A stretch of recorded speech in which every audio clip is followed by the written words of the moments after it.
Chers élèves, bonjour. Nous sommes dans la 4e semaine de l'unité 6, l'unité d'évaluation et consolidation. Comme d'habitude, on va commencer par la séance de lecture et un nouveau texte, le petit cycliste. Lisons ensemble le texte. Le petit cycliste. Ça y est, c'est le grand jour. Tu vas prendre la route pour la première fois. Fini les allées du parc, les petits sentiers à travers bois. Ce matin, tu deviens un vrai cycliste. Tu dois être très attentive et tu dois bien se souvenir des conseils qu'on t'a donnés et les suivre. Évite les imprudences, elles sont très graves. Ne roule pas trop vite et il faut savoir toujours respecter les règles du code de la route.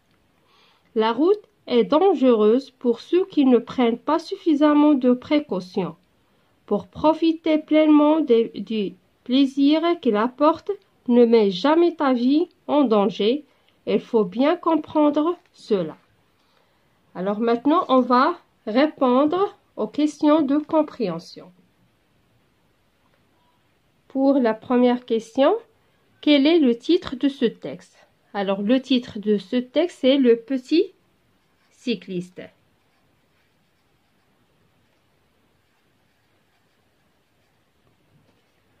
La deuxième question, qu'est-ce qui est fini pour le cycliste et pourquoi? Alors, d'après le texte, ce qui est fini, c'est les allées du parc et les petits sentiers à travers les bois, car il va prendre la route. Voilà. Alors, on va écrire directement la réponse. Les allées du parc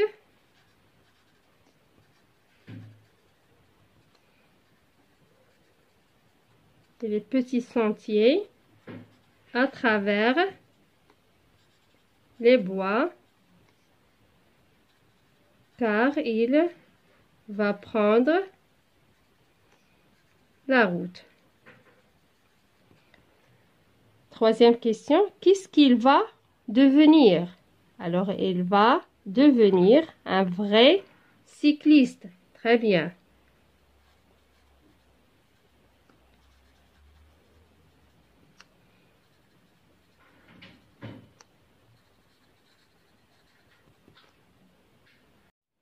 La question numéro 4. Comment doit-il être et de quoi doit-il se souvenir? Alors, la réponse de cette question, il doit être attentif et il doit se souvenir des conseils qu'elle lui a donnés. Alors, on va écrire cette réponse. Il doit être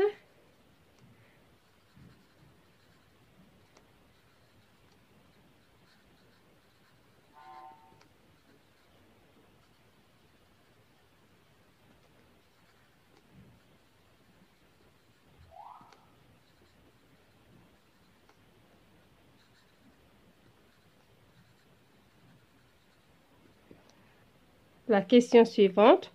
Que doit-il éviter? Alors, dans le texte, ils ont donné qu'il doit éviter les imprudences. Voilà, alors on va écrire. Il doit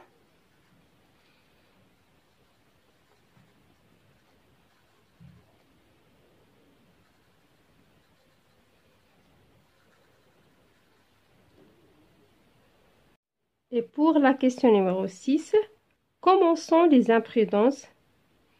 Elles sont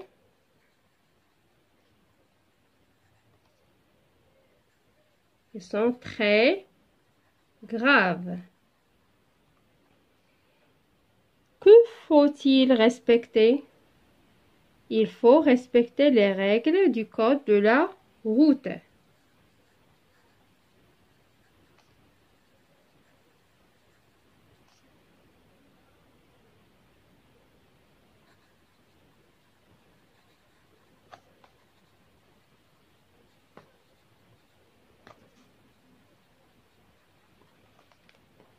La question suivante. Pour qui la route est-elle dangereuse? Elle est dangereuse pour ceux qui ne prennent pas suffisamment de précautions. Alors, toutes les réponses on a dans le texte.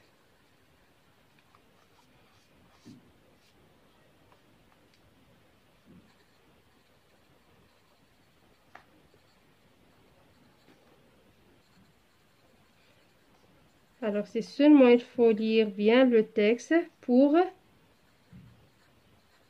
répondre facilement aux questions de compréhension.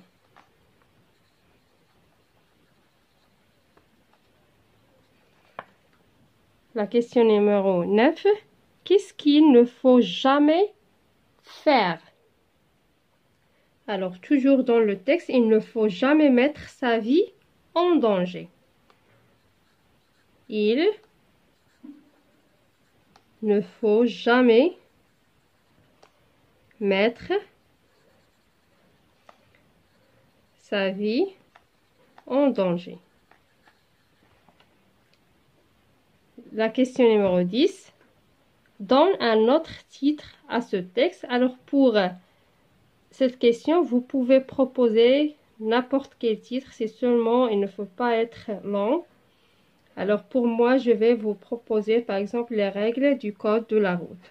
Ou bien les règles du code de la route. Oui, c'est ça. Alors, je peux écrire.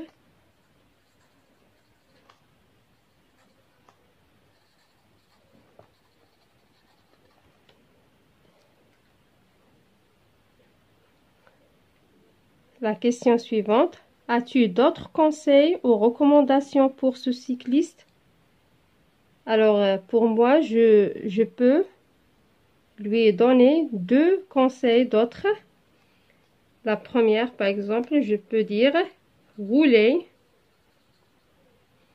sur l'allée réservée aux cyclistes.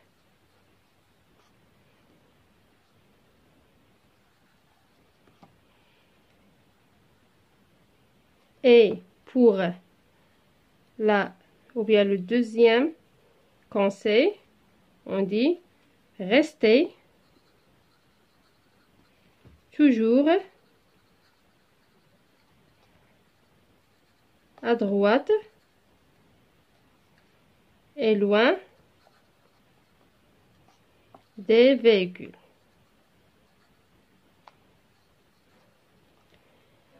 Alors voilà, j'espère que vous avez compris la lecture. On passe au lexique. Et maintenant, on va passer au lexique, la page 191. La première question, complète le tableau. Alors, dans ce tableau, on a des mots, radical et préfixe. Alors, qu'est-ce que ça veut dire le radical? Le radical, c'est le mot de base. Et le préfixe, c'est une suite de quelques lettres qui se placent devant un radical pour avoir ou bien qui ont modifié le sens de mot. Alors, par exemple, on a dévoilé. Le radical, c'est voile. Et le préfixe, c'est des. Importer. Le radical, c'est port. Et le préfixe, c'est un. Surpasser. Le radical, c'est passe. Et le préfixe, c'est sur. Alourdir. Le radical, c'est lourd. Et le préfixe, c'est al. Repasser. Le radical, c'est passe. Et le préfixe, c'est re. Pour la question numéro 2, forme des mots dérivés en ajoutant un suffixe ou un préfixe. Alors, qu'est-ce que ça veut dire un suffixe? Un suffixe, c'est un élément qui a un sens précis et qu'on place après le radical pour former un nouveau mot. Alors, rouler, alors c'est comme on a dit, le préfixe qui se place devant le radical et le suffixe qui se place après le radical. Rouler, alors, vous pouvez trouver d'autres mots. C'est seulement, je vais vous donner des exemples. Rouler, on dit roulement. Alors ici, on a ajouté le suffixe ment. Honnête, on dit malhonnête. On a ajouté mal, c'est un préfixe. Habituel et inhabituel, on a ajouté aussi le préfixe un.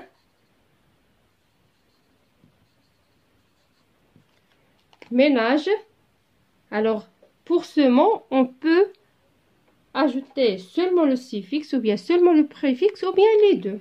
Alors, par exemple, moi, je vais ajouter les deux. Je vais écrire déménagement.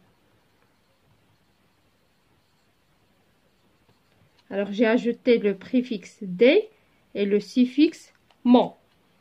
Double, redouble. Alors, le préfixe re signifie la répétition. Et on a aussi, non, ça c'est concernant la question 3. Pour la question numéro 3, pour chaque mot, produit une phrase avec un ou de ses synonymes. Alors, qu'est-ce que ça veut dire un synonyme?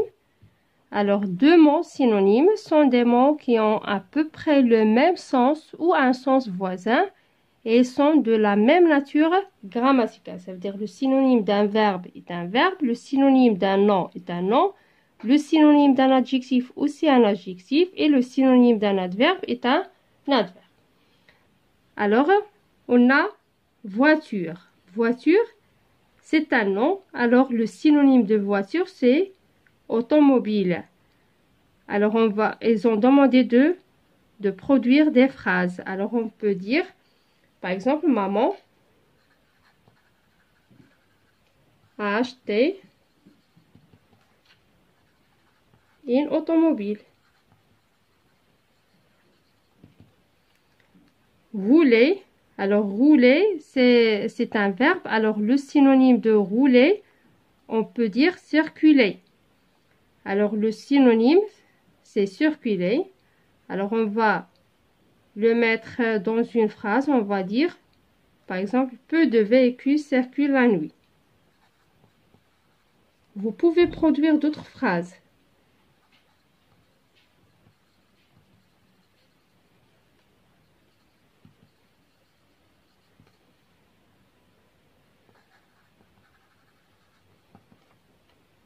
Permission. Alors, aussi, c'est un nom. Alors, le synonyme, c'est l'autorisation. Alors, on dit par exemple, j'ai l'autorisation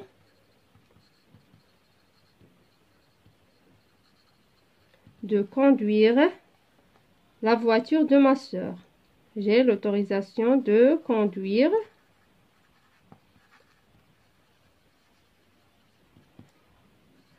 de ma soeur.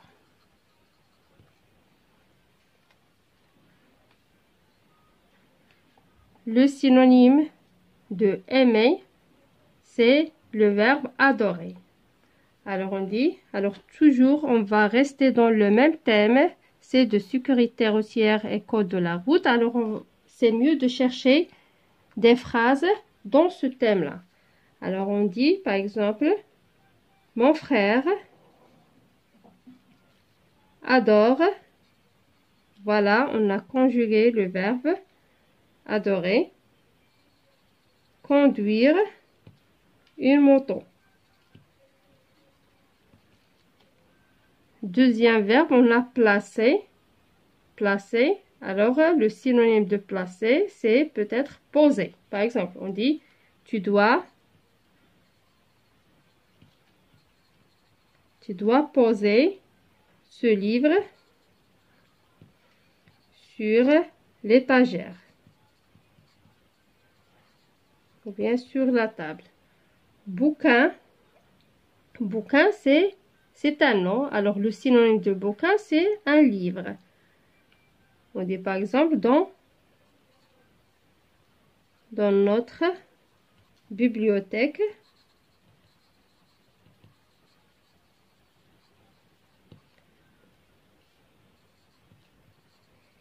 il y a beaucoup de livres. Voilà, dans notre bibliothèque, il y a beaucoup de livres. On passe maintenant à l'exercice numéro 4. Dans cette question, on va barrer l'intrus parmi les synonymes. C'est-à-dire, on a des listes synonymes, un mot qui n'a pas de leur. Par exemple, la première liste, on a gentil, aimable, méchant, sympathique. Alors, c'est comme vous voyez, gentil, aimable, sympathique, ils ont presque le même sens. Par contre, méchant, il n'a pas le même sens. Alors, ce n'est pas de leur synonyme, on va le barrer.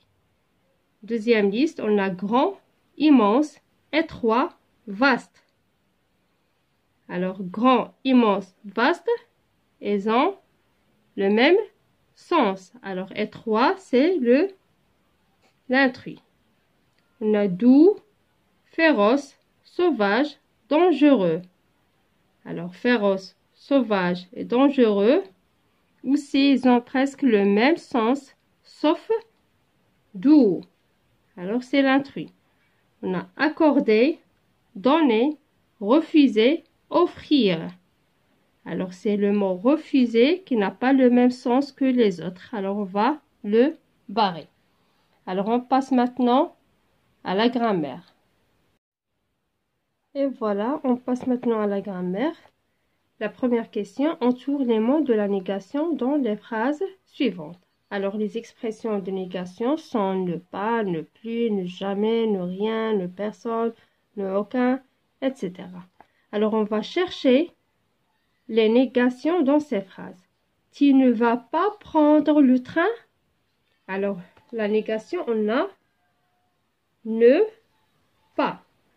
Ces garçons n'ont jamais voyagé. Alors, on a un apostrophe parce que le verbe commence par une voyelle et jamais. Le moniteur n'a rien à dire. Alors, c'est la même chose, on a un apostrophe parce qu'on a le verbe avoir à et rien. Ils n'ont plus fait d'erreur. Alors, la même chose, on a un apostrophe et plus. Elle ne regarde ni à droite, ni à gauche. Alors ici, on a la conjonction de coordination, on a et. Alors, la négation sont ne, ni et ni. La deuxième question souligne les phrases impératives. Alors, une phrase impérative, c'est la phrase qui exprime un ordre, un conseil ou bien une interdiction. Alors, le verbe de la phrase impérative conjugue à l'impératif présent. Je te conseille de ralentir. Alors, cette phrase, c'est une phrase déclarative. Il y a le sujet, il y a le verbe. Alors, ce n'est pas une phrase impérative, on ne va pas souligner. N'aie pas peur et regarde devant toi. Alors, ici, on a la phrase et c'est le verbe avoir à l'impératif présent. Alors, la phrase est impérative. Alors, on va souligner. Ces enfants sont bien attentifs. Alors, c'est une phrase déclarative. On a le sujet, on a le verbe. Alors, ce n'est pas une phrase impérative. Restons loin et regardons ce qui va se passer. Alors, cette phrase, on a restons, c'est le verbe rester conjugué à l'impératif présent à la première personne de pluriel, aussi le verbe regarder. Alors, c'est une phrase impérative. On va souligner. On passe maintenant à la question numéro 3. On va répondre par des phrases négatives, c'est-à-dire on va répondre négativement. Ton frère a lu le panneau? Alors on va répondre par une phrase négative. On dit il n'a pas lu le panneau. Alors la négation encadre l'auxiliaire. On dit il n'a pas plus le participe passé lu et on continue la phrase. Est-ce que tu dépasses toujours les camions? Alors, on a toujours. Alors, si on a toujours dans la phrase affirmative, à la phrase négative, on met jamais. Alors, on dit je ne dépasse jamais. Toujours la négation encadre le verbe, c'est les conjugués au temps simple. Les camions.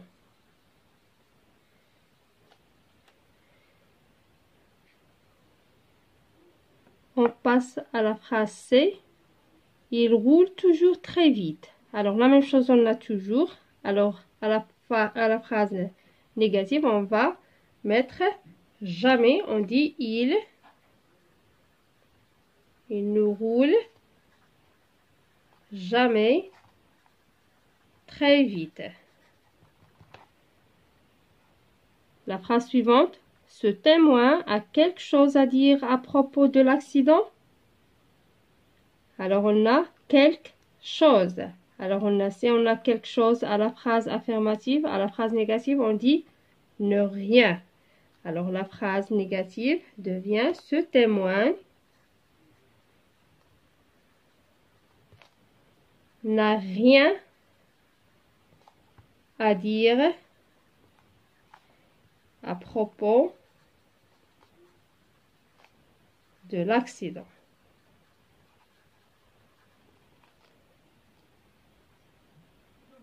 La question numéro 4. Transforme les phrases suivantes en phrases impératives. Alors, pour transformer des phrases déclaratives à des phrases impératives, bien sûr qu'on va conjuguer les verbes de ces phrases à l'impératif présent.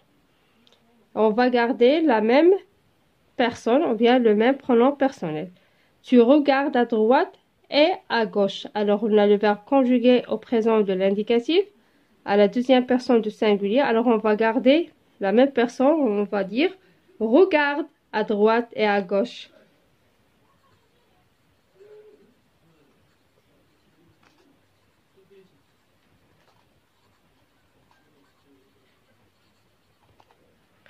La phrase suivante. Vous ne roulez pas vite. Ici, la phrase déclarative négative. Alors, on a la négation ne pas. Alors, on va laisser la phrase négative. C'est seulement on va transformer la phrase déclarative en phrase impérative. On va dire, on va garder aussi la même personne, la deuxième personne de pluriel. On va dire ne roulez pas vite.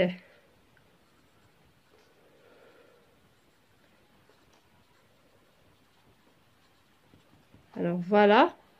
La phrase suivante. Ne freinons en bon moment. Alors, le verbe c'est freinons. On va le conjuguer à l'impératif présent. On dit freinons. C'est comme vous voyez, on a gardé la même personne au bon moment. On peut faire le point ou bien le point d'exclamation. Et la dernière phrase. Tu ne dois pas doubler quand la ligne blanche est continue. Ici, on a le verbe, c'est doubler. Alors, c'est le verbe d'action, c'est doubler. Alors, c'est celui qu'on va le conjuguer à l'impératif présent. À la même personne, c'est tu, à la deuxième personne du singulier. Et on va garder la phrase. La forme de la phrase, c'est négative. Alors, on va dire, ne double